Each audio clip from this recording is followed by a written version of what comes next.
الحمد لله حمدا كثيرا طيبا مباركا فيه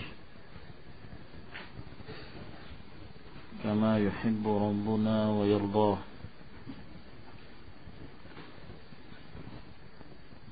وأشهد أن لا إله إلا الله وحده لا شريك له، وأشهد أن محمدا عبده ورسوله، وصلى الله عليه وعلى آله وأصحابه وسلم تسليما كثيرا. أما بعد، قال الشيخ الإسلام المجدد محمد بن عبد الوهاب النجدي رحمه الله تعالى في كتابه كتاب التوحيد الذي هو حق الله على العبيد، باب قول الله تعالى، bab firman Allah Subhanahu wa ta'ala dalam surah Al-Imran ayat 175. Innama dzalikumus syaitanu yukhawwifu awliya'ahu fala takhafuhum wa khafuni in kuntum mu'minin. Sungguhnya hanyalah syaitan menakut-nakuti awliya'ahu, wali-wali Allah Subhanahu wa ta'ala, berusaha untuk memberikan was-was kepada mereka dan berusaha untuk memalingkan mereka dari jalan Allah Subhanahu wa ta'ala,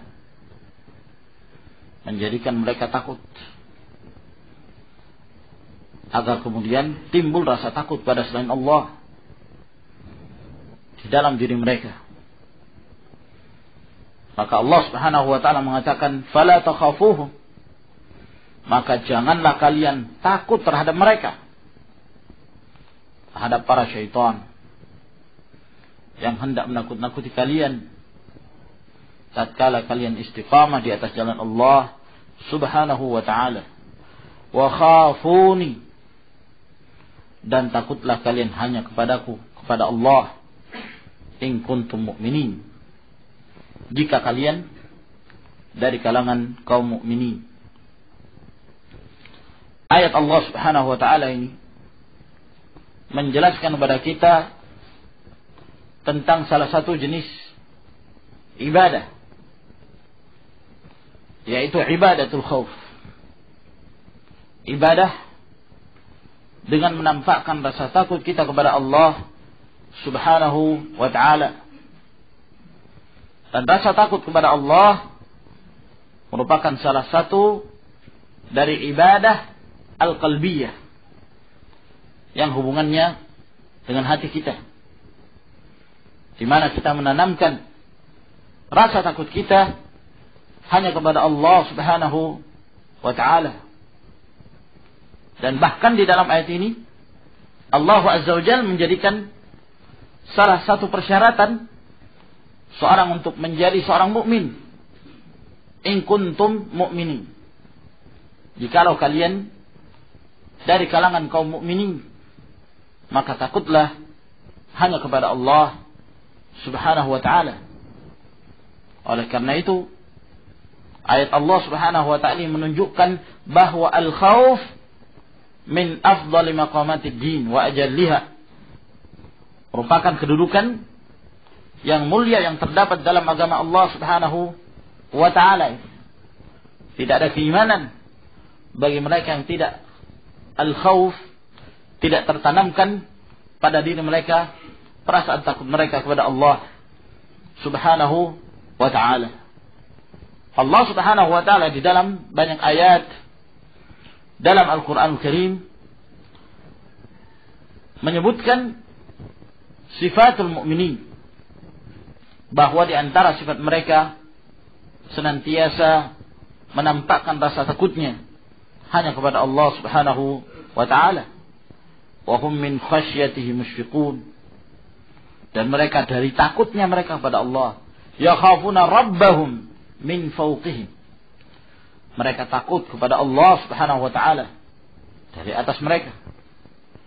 Ud'ullah raghaban wa rahaban. Berdoalah kepada Allah dengan mengharap dan takut dari siksaan Allah Subhanahu wa taala. Tatajafa qulubuhum, tatajafa junubuhum 'anil madaji'i yad'una rabbahum khaufan wa tama'. Lambung-lambung mereka jauh dari tempat-tempat tidur mereka, kaum mukminin, dan mereka berdoa kepada Allah Subhanahu wa taala dengan menampakkan rasa khauf, takut, dan berharap dari apa yang Allah Subhanahu wa taala berikan kepadanya berupa rahmatnya. Al-khauf, apabila kita melihat keadaan seorang manusia, maka al-khauf tersebut terbagi menjadi beberapa bahagian. Dan telah kita jelaskan pada pembahasan al-usulul tsalatsa di pertemuan yang lalu. Macam-macam al-khauf. Di sana ada al-khauf at-tabi'i. Khauf secara tabi'ah, yang merupakan kebiasaan atau tabiat seorang manusia takut terhadap sesuatu yang nampak, yang zahir. Seperti takutnya dia kepada binatang buas, takutnya dia kepada orang yang zalim. Maka yang demikian ini biasa, tidak dikenakan di atasnya siksaan dan hukuman bagi seorang yang takut disebabkan karena khauf tabi'i. Secara tabi'ah dia takut. Dia takut pada pemerintah yang zalim, dia takut pada binatang buas, dia takut pada ular berbisa dan yang lainnya. Yang demikian ini biasa. Fa kharaja minha khaifan yataraqqab. Allah Subhanahu wa taala ketika menyebutkan Nabi Musa alaihissalam dan beliau telah membunuh salah seorang dari suku Fir'aun, lalu kemudian beliau keluar dan beliau takut sambil melihat dan mengawasi jangan sampai ada yang membuntuti dia ataukah yang akan menangkapnya. Maka Allah Subhanahu wa taala menyebutkan di dalam Al-Qur'an Karim bahwa Musa alaihissalam takut. Qala rabbana inna nakhafu ay yafruta alaina aw ay yatqa. Qala la takhafa innani ma'akuma asma'u wa ara. Ketika Musa alaihissalam dan Harun, mereka berdua mendatangi Fir'aun al-zalim, al-kafir. Lalu kemudian keduanya diperintahkan oleh Allah Subhanahu wa taala mendatangi Fir'aun dan mendakwahinya dan mengucapkan padanya dengan perkataan yang halus, semoga dia termasuk orang-orang yang mau berfikir. Lalu keduanya pun mengatakan, Rabbana inna nakhafu, kami khawatir jangan sampai mereka melampaui batas terhadap kami. Lalu Allah Subhanahu wa taala mengatakan, jangan kalian khawatir. Nah, innani ma'akuma asma'u wa ara. Perasaan takut terhadap sesuatu yang zahir, yang demikian ini secara tabi'ah. Tidak mengapa, selama tidak menyebabkan perasaan takut tersebut menyebabkan dia terjatuh ke dalam perkara yang haram ataukah meninggalkan satu kewajiban.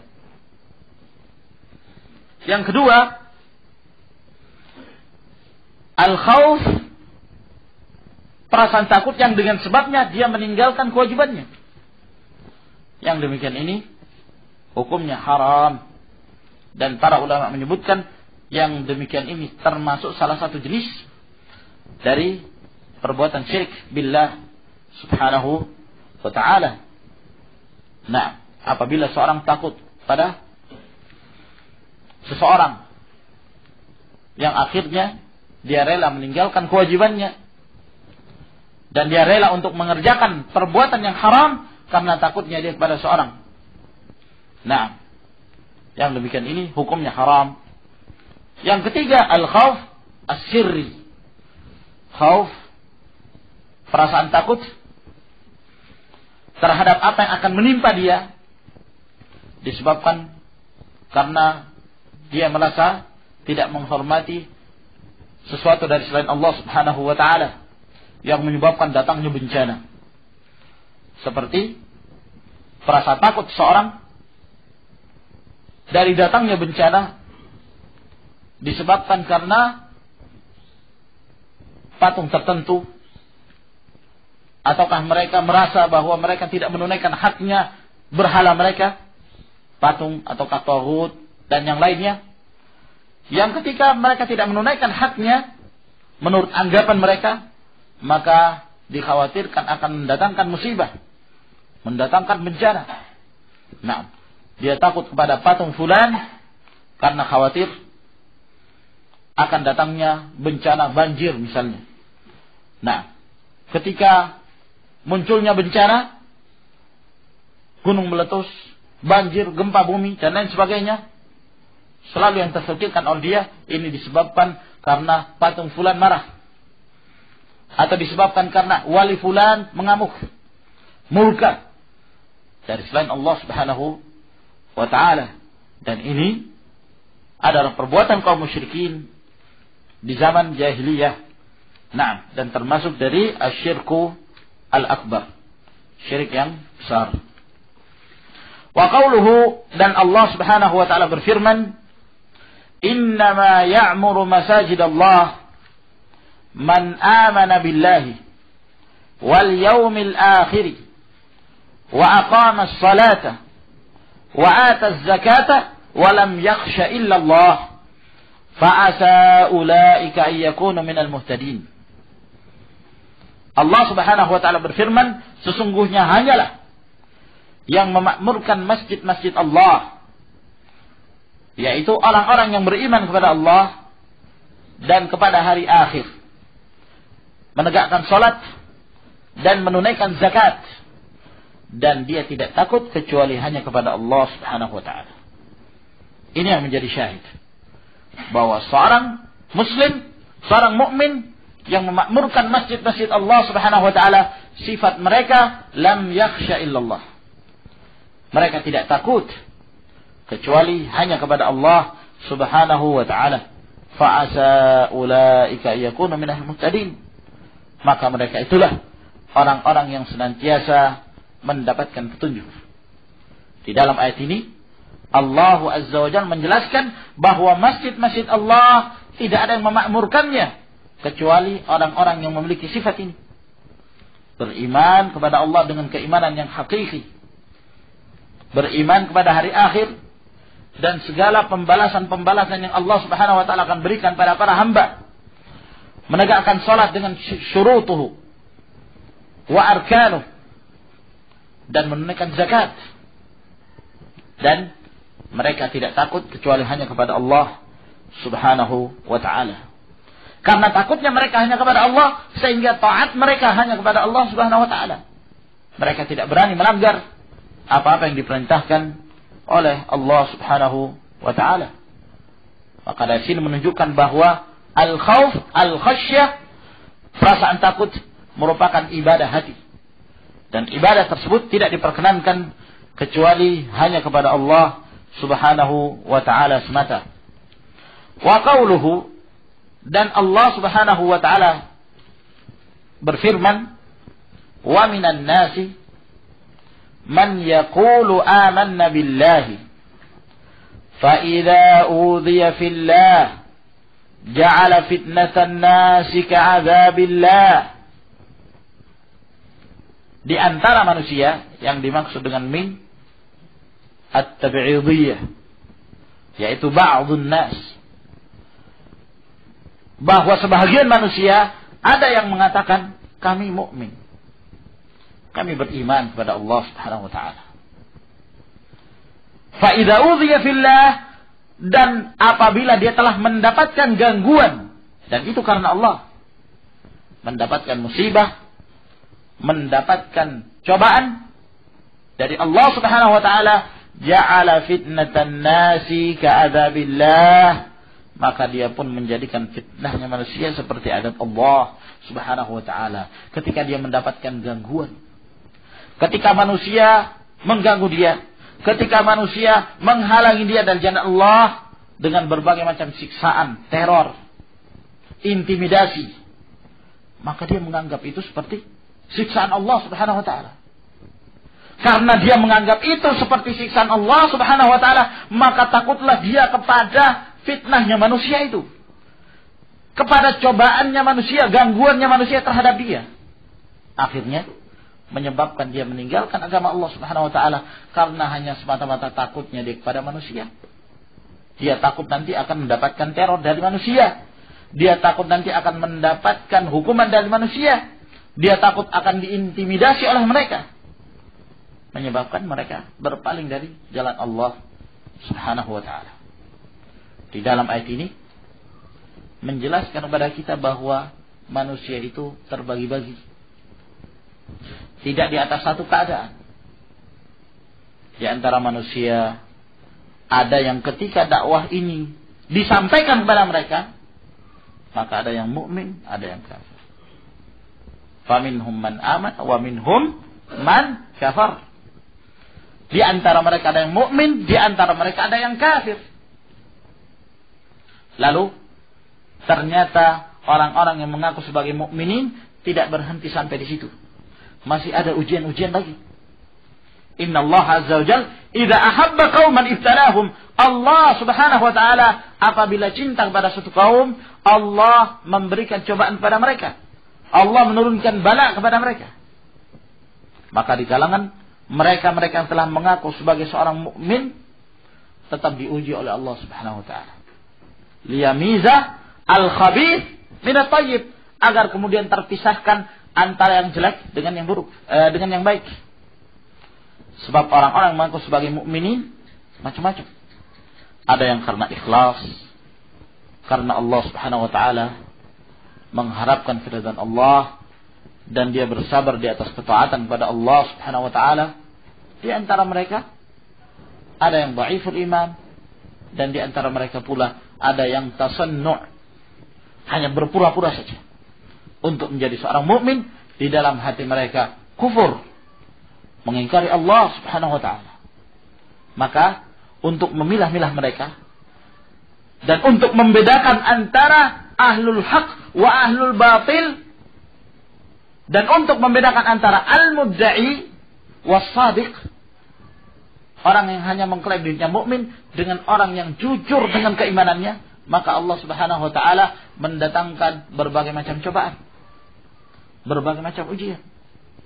Ujian itu hakun ya ikhwan, bagi setiap ahlul haq, bagi setiap yang berjalan di atas jalan Allah Subhanahu wa taala, pasti dan pasti akan mendapatkan berbagai macam ujian dan cobaan. Ya, ujian dari diri kita sendiri, al-hawa, hawa nafsu, syahwat, yang akan menjerumuskan kita ke dalam perbuatan yang haram apabila kita tidak menahannya dengan taat kepada Allah Subhanahu wa taala.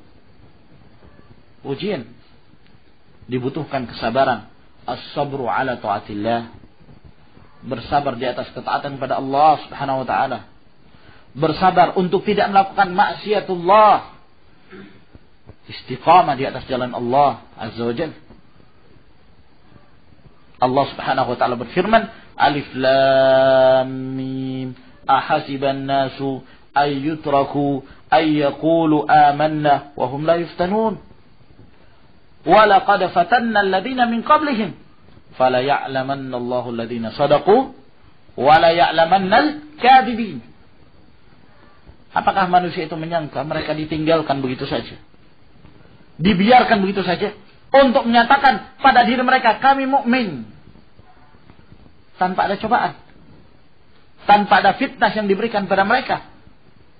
Kalau demikian, tidak akan terpisahkan antara orang-orang yang jujur keimanannya dengan orang-orang yang berpura-pura dengan keimanannya. Oleh karena itu kata Allah Subhanahu wa taala, sungguh kami telah memberikan fitnah, kami telah menguji orang-orang sebelum mereka, sehingga Allah Subhanahu wa taala mengetahui di antara mereka yang jujur keimanannya dan orang-orang yang dusta. Terpisahkan. Nah, antara ahlul haq dengan ahlul tasannu', orang hanya berpura-pura saja, dengan ibtilaat, Oleh karena itu Allah Subhanahu wa taala telah menjadikan salah satu sunnatuhu dari sunnatullah, Allah Azza wa Jalla senantiasa memberikan cobaan itu kepada ahlul iman. Semakin tinggi tingkatan keimanan mereka, semakin mereka mendapatkan berbagai macam ujian dan cobaan yang berat. Asyaddul bala al-anbiya, thumma al-amsal, thumma al-amsal. Cobaan yang paling berat dirasakan para nabi. Kemudian yang semisal mereka. Kemudian yang semisal mereka. Jangan kita menyangka bahwa tatkala kita telah menyatakan diri kita sebagai seorang mukmin, seorang muslim, seorang sunni, salafi, tidak mendapatkan cobaan. Maunya hidup dalam perasaan enak terus, bahagia terus, tidak ada cobaan. Jangan kita menyangka demikian. Setiap kita akan dicoba oleh Allah Subhanahu wa taala dengan berbagai macam cobaan. Untuk menguji kita, apakah kita mampu bersabar. Terkadang cobaan, berbagai macam cobaan. Kita semakin menambah keimanan kita, akan semakin bertambah cobaan itu. Semakin bertambah ibadah kita, semakin kuat pula cobaan itu datang. Cobaan dunia, syahwat, ya, na'am, asyubuhat, na'am, dan lain sebagainya. Yang apabila seorang tidak bersabar, dia akan berpaling dari jalan Allah Subhanahu wa taala. Terlebih kalau amalan tersebut semakin amalan yang sangat dicintai Allah Subhanahu wa taala, semakin dicintai amalan itu, maka semakin berat pula cobaan. Nah, seorang yang talabul ilm, seorang yang menuntut ilmu, berarti dia telah mengamalkan salah satu amalan yang paling mulia, yang paling afdal. Min afdalil jihad fi sabilillah. Di antara jihad yang paling mulia di jalan Allah Subhanahu wa taala. Maka datang berbagai macam cobaan. Terkadang tawaran dunia datang kepada kita. Terkadang tawaran asyubuhat datang kepada kita. Tawaran-tawaran yang rendah. Mau ditukar dengan nikmatnya talabul ilm, mau ditukar dengan nikmatnya seorang beribadah kepada Allah Subhanahu wa taala. Nah, maka oleh karena itu ikhwan fillah azakumullah, telah bersabar para ulama salaf. Telah bersabar mereka generasi yang terdahulu yang telah dimuliakan Allah Subhanahu wa taala dan Rasulnya. Dan mereka tidak berpaling dari apa yang telah menjadi amalan mereka hingga mereka meninggal. Kesungguhan mereka dalam menuntut ilmu, kesungguhan mereka dalam mencari hadis Nabi sallallahu alaihi wa ala alihi wasallam, ya, tidak menggoyahkan kedudukan mereka disebabkan karena dunia yang datang kepada mereka, disebabkan karena kedudukan yang ditawarkan kepada mereka. Sampai di kalangan para ulama salaf ada di antara mereka yang ingin diangkat menjadi seorang qadhi, lari dia.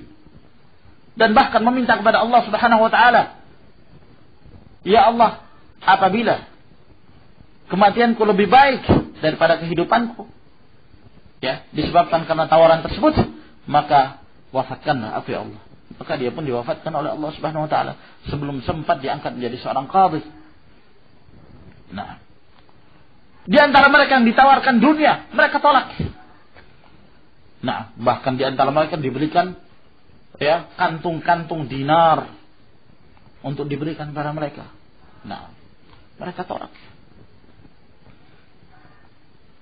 Ketika di antara mereka ada yang menerima tawaran itu, maka para ulama yang lain marah terhadapnya.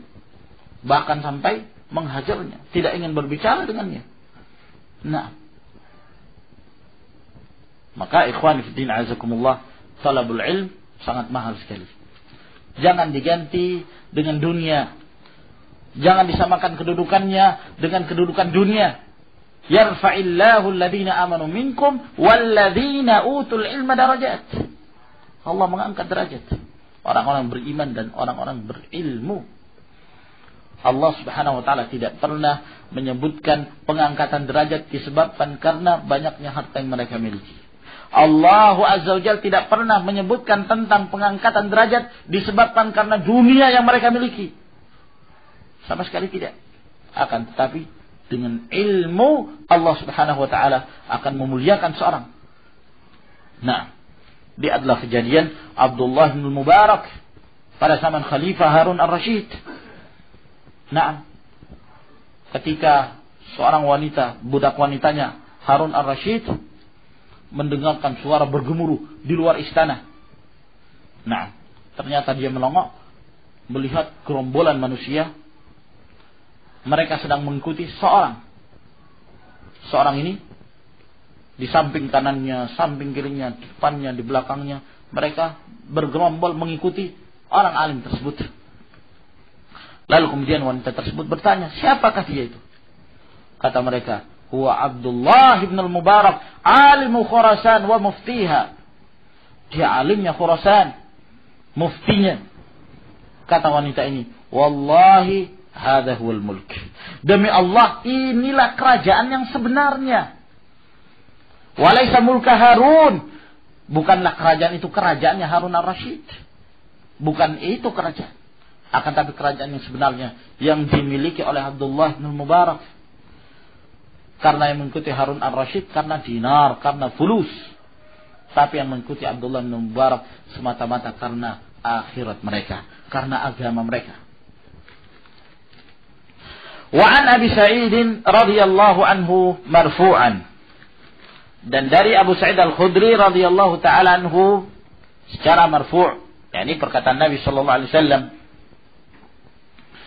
Dan hadis ini disebutkan oleh Al-Muhaqqiq hadis yang dhaif. Diriwayatkan bahwa Rasulullah sallallahu alaihi wasallam bersabda, "Inna min dha'fil yaqin." Sesungguhnya di antara lemahnya keyakinan, anturdiyan nasa bi sakhatillah. Ketika engkau menjadikan manusia ini ridha, akan tetapi mendatangkan kemurkaan Allah. Wa antahmadahum ala rizqillah. Dan kalian memberikan pujian pada mereka. Karena mereka memberikan kepadamu dari apa-apa yang itu rezeki dari Allah subhanahu wa ta'ala.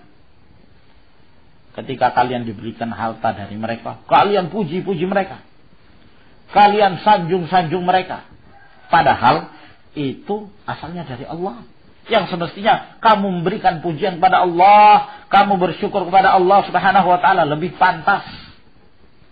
Wa anta dummahum ala ma lam yu'tika Allah. Dan engkau mencela mereka terhadap apa-apa yang Allah tidak berikan kepadamu.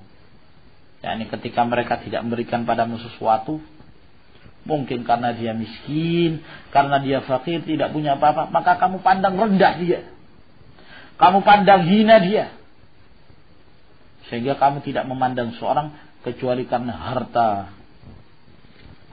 Nah, kata Rasulullah sallallahu alaihi wasallam, "Unduru ila man huwa a'la wa asfalu minkum, wa la tanduru ila man huwa fawqakum, fa huwa ajdaru alla tazdaru ni'matallah alaikum."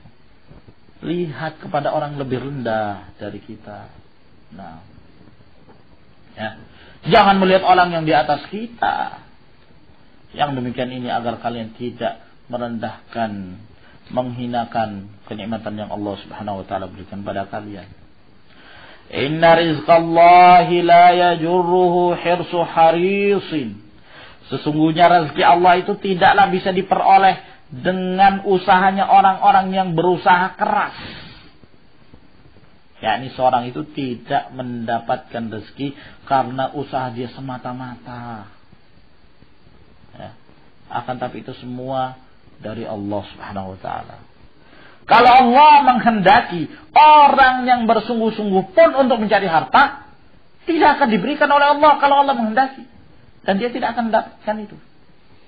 Nah, dan itu wakai, kenyataan kita melihat. Demikian banyak orang terkadang mereka bersungguh-sungguh untuk mendapatkan dunia, toh mereka tidak mendapatkannya pula. Nah, berapa banyak dari sarjana yang tidak mendapatkan pekerjaan. Berapa banyak dari insinyur yang tidak mendapatkan pekerjaan misalnya. Sebaliknya, berapa banyak orang tidak sekolah justru kaya raya. Nah, berapa banyak yang mereka tidak punya pendidikan justru diberikan kekayaan oleh Allah Subhanahu wa taala. di sini menunjukkan bahwa nilai harta itu tidaklah menyebabkan datangnya kecintaan Allah kepada seorang. Jangan dikira kalau orang itu kaya berarti Allah cinta kepada mereka. Jangan dikira kalau orang itu tidak diberikan harta berarti Allah membenci mereka. Boleh jadi sebaliknya. Nah, kalau disebabkan karena harta, maka Rasulullah sallallahu alaihi wasallam akan melebihi hartanya Qarun. Dan beliau akan menjadi orang paling kaya raya. Ternyata tidak. Justru Qarun yang bermaksiat kepada Allah Subhanahu wa taala diberikan gudang-gudang harta yang besar. Akan tetapi mereka berpaling dari agama Allah Subhanahu wa taala. Wala yarudduhu karahiyatu karih, dan tidak pula menolak rezeki Allah itu bencinya orang yang benci. Nah, ahlul akhirah, orang-orang yang keinginannya akhirat, terkadang dia tidak senang dengan dunia, tapi dunia itu datang kepada dia. Dunia itu datang kepada dia dalam keadaan dia tidak meminta, dalam keadaan dia tidak pernah mencarinya, ternyata dunia itu datang. Nah, wa man kanatil akhiratu hammahu, na'am, jama'allahu syamlahu wa ja'ala ghinahu fi qalbi wa atatuhu dunya wa hiya razimah. Barang siapa yang akhirat itu hammahu, yang dia fikirkan hanya akhirat, kepentingan utamanya adalah akhirat, maka Allah akan menyelesaikan urusannya. Allah jadikan perasaan kaya, perasaan cukup itu dalam hatinya dengan apa yang dia miliki. Dunia itu datang pada dia, dan pada dunia ini memaksa untuk mendatanginya, sementara dia sendiri tidak menginginkan. Rezeki itu telah ditetapkan oleh Allah Subhanahu wa taala. Sekian banyak dari mereka berpikir, nanti kalau seorang jadi talibul ilmi, jadi seorang penuntut ilmu, makannya dari mana?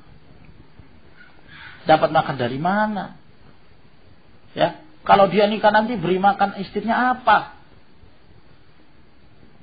Pikirannya seperti itu, dunia. Nah, baik, datangkan seorang penuntut ilmu yang telah menikah tidak mampu beri makan pada keluarganya. Allah Subhanahu wa taala telah menetapkan itu semua. Allah Azza wa Jalla telah menentukan rezeki masing-masing manusia. Selama dia masih hidup, selama nyawa di kandung badan, dia tetap akan mendapatkan rezeki. Kata Rasulullah sallallahu alaihi wasallam dalam hadis Jabir wa Ibnu Majah, "Ittaqullah wa ajmilu fit talab." Bertakwalah kalian pada Allah dan baiklah kalian dalam mencari rezeki. Fa inna nafsan lan tamuta hatta tastawfiya rizqaha. Sesungguhnya satu jiwa tidak akan mati, tidak akan meninggalkan dunia sampai sempurna rezekinya. Wa in abta'a anha fattaqullaha wa ajmilu fit talab. Apabila rezeki itu lambat datangnya kepada kita, ya, apakah pailit ataukah terkadang kita tidak mendapatkan rezeki tersebut, diperlambat oleh Allah Subhanahu wa taala, maka bertakwalah kamu kepada Allah, tetap baik dalam mencari rezeki. Wa khudhu ma hal wa da'u ma hurrim. Ambil yang halal dan tinggalkan yang diharamkan. Terkadang sebagian manusia ketika mereka dihimpit kesempitan hidup ekonomi, maka datang berbagai penawaran dunia, walaupun secara maksiat, dengan cara riba lah, berbagai macam. Akhirnya dia mengambilnya dan memanfaatkannya demi untuk mempertahankan hidup, kata mereka. Subhanallah. Ya. Maka ikhwan fillah azakumullah, cobaan itu akan selalu mendatangi seorang mukmin agar kemudian Allah Subhanahu wa taala senantiasa melihat siapa dari mereka yang menjadi awliya'uhu. Wa an Aisyah radhiyallahu anha anna Rasulullah sallallahu alaihi wasallam qala, dan dari Aisyah radhiyallahu anha bahwa Rasulullah sallallahu alaihi wasallam bersabda, man iltamasa ridallah bi sakhatin nas radhiyallahu anhu wa arda anhu an-nas, wa man iltamasa ridan nas bi sakhatillah sakhitallahu alaihi wa askhata alaihi an-nas.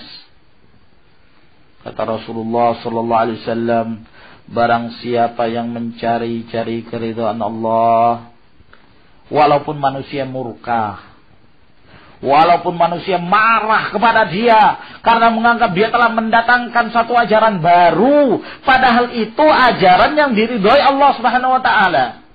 Manusia marah kepada dia, murka kepada dia, bahkan sampai menteror dia. Nah, tapi dia yakin ini adalah keridhaan Allah, ini adalah jalan Allah. Nah, radhiyallahu anhu, maka Allah akan menjadi ridho kepadanya dan menjadikan manusia nanti akan ridho kepada dia. Terkadang ya akhwan, seorang berbuat kebaikan justru diteror, justru orang-orang akan marah kepada dia. Nah,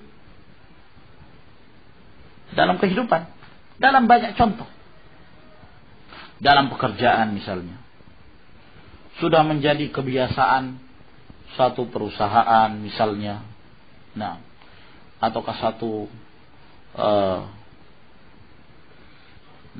yayasan tertentu yang selalu mendapatkan kontrakan ataukah bekerja di suatu pekerjaan tertentu yang kebiasaan mereka curang. Nah, ya, dan saling mendukung di atas kecurangan mereka. At-ta'awun 'alal itsmi wal 'udwan. Nah, korupsi lah, iya kan? Sudah menjadi kebiasaan mereka bagi-bagi harta korupsi. Nah, bagi-bagi harta riba. Ini untuk kamu, ini untuk kamu, ini untuk kamu. Terus dibagi supaya semua orang tutup mulut. Tapi begitu muncul di kalangan mereka ada yang jujur dan tidak menginginkan itu, maka teror, ancaman. Orang ini aneh. Ya, orang lain biasanya kalau diberikan harta ini mau mereka terima. Nah, jadi biru mata mereka, tapi orang ini matanya tetap saja hitam. Nah, ini tidak menganggap sesuatu dari harta tersebut, berapapun yang dia berikan. Kenapa? As-sidq, kejujuran. Nah, justru mendapatkan ancaman, kadang diteror. Dan ini kejadian dalam banyak hal. Nah, seorang ingin mempertahankan agamanya, ya, justru mendapatkan teror. Maka, ikhwan fillah azakumullah, tetap kita mencari sesuatu untuk mendatangkan keridhaan Allah. Manusia murka, terserah. Allah Subhanahu wa taala huwa muqallibul qulub. Allah yang membolak-balikkan hati. Sangat mudah bagi Allah Subhanahu wa taala apabila Allah menghendaki dari mereka untuk mereka cinta kembali kepada ahlu ta'ah. Wa man iltamasa ridwan nas, tapi kalau orang itu mencari-cari keridhaan manusia, yang dilihat manusianya, senang enggak manusia itu? Nah, kalau tidak, wah, saya belum pede, saya belum berani untuk menerapkan syariat Allah. Nah, manusia senang enggak kalau seorang itu tidak musbil? Wah, enggak senang mereka. Ya. Kalau begitu saya belum berani. Subhanallah. Yang mereka lihat justru keridhaannya manusia, bukan keridhaan Allah Subhanahu wa taala. Apa mereka tidak dengarkan demikian banyak ancaman-ancaman Allah yang disebutkan Rasulullah SAW? Ma asfala minal ka'bain fa finnar. Apa yang terdapat pada dua mata kaki, yang menutupi dua mata kaki dari sarungnya, dalam neraka. Salasatun la yukallimuhumullah wa la yanzuru ilaihim wa la yuzakkihim wa lahum azabun alim. 3 golongan orang-orang yang Allah tidak perhatikan mereka, Allah tidak sucikan mereka, dan bagi mereka azab yang sangat pedih. Demikian besarnya siksaan itu. Di antara mereka musbilul izar, orang yang menurunkan kain sarungnya hingga menutupi mata kakinya. Yang seperti ini tidak mereka lihat. Kenapa? Karena manusia belum ridha dengan itu. Nah, saya belum berani, kata mereka. Barang siapa yang mencari-cari keridhaan manusia tapi mendatangkan kemurkaan Allah, maka Allah akan murka kepada dia dan Allah akan menjadikan manusia pun akan murka kepadanya. Rawahu Ibnu Hibban fi sahihi. Hadis ini diriwayatkan oleh Ibnu Hibban dalam sahihnya, dan hadis ini disebutkan oleh muhaqqiq hadis yang sahih. juga diriwayatkan oleh Tirmidzi dan disahihkan oleh Al-Albani rahimahullahu taala. Sampai di sini ikhwan yang kita bacakan dari kitab At-Tauhid. Insyaallah kita lanjutkan di pertemuan yang berikutnya. Wallahu a'lam bissawab. Wa akhiru da'wana alhamdulillahi rabbil alamin. Tafaddalu hafizakumullah.